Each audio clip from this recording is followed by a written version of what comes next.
ततो जयमुदीरये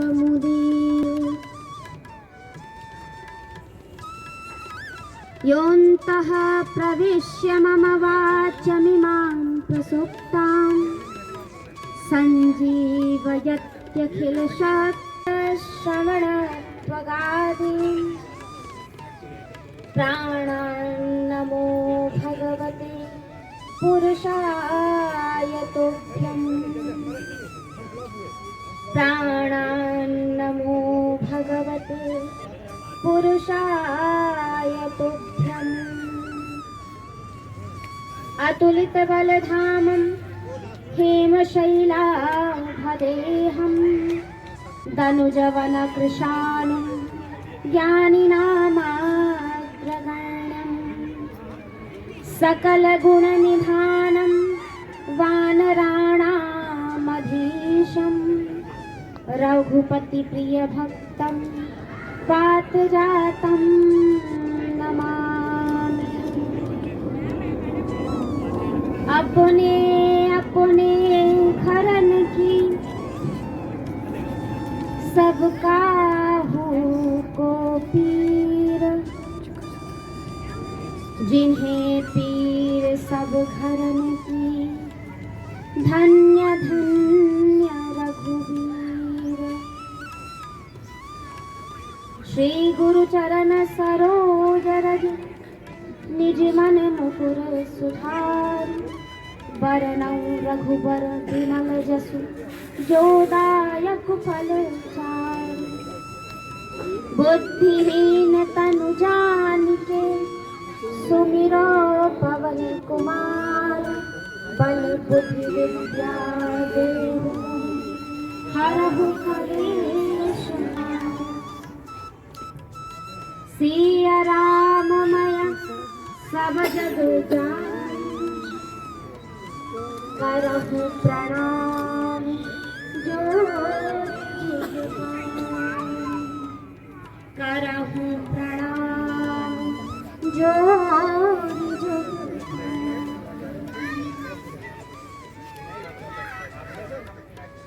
करते हैं। मुख्य उपस्थित आप सभी कथा के परम रसिक जन, आप सभी के हृदय कमल में विराजमान उस परमात्मा को प्रणाम करते हैं। यह अद्भुत कथा जिसका आयोजन आप सभी कर रहे हैं, मेरी आवाज़ इस ध्वनि यंत्र के माध्यम से जहाँ तक पहुँच रही है, उन सभी लोगों के मन में विराजमान उस परमात्मा तथा इस कार्यक्रम में सहयोग दे रहे सभी से एक ही निवेदन है, परमात्मा के श्री चरणों में अपनी सेवा ऐसे ही निवेदित करते रहें। आइए, जैसा कि हमें विदित है कथा का क्रम, हम उस क्रम में चलेंगे, लेकिन उसके पूर्व 2 क्षण भगवान का नाम। ठाकुर हमारे अवध बिहारी, हो गए अवध बिहारी के,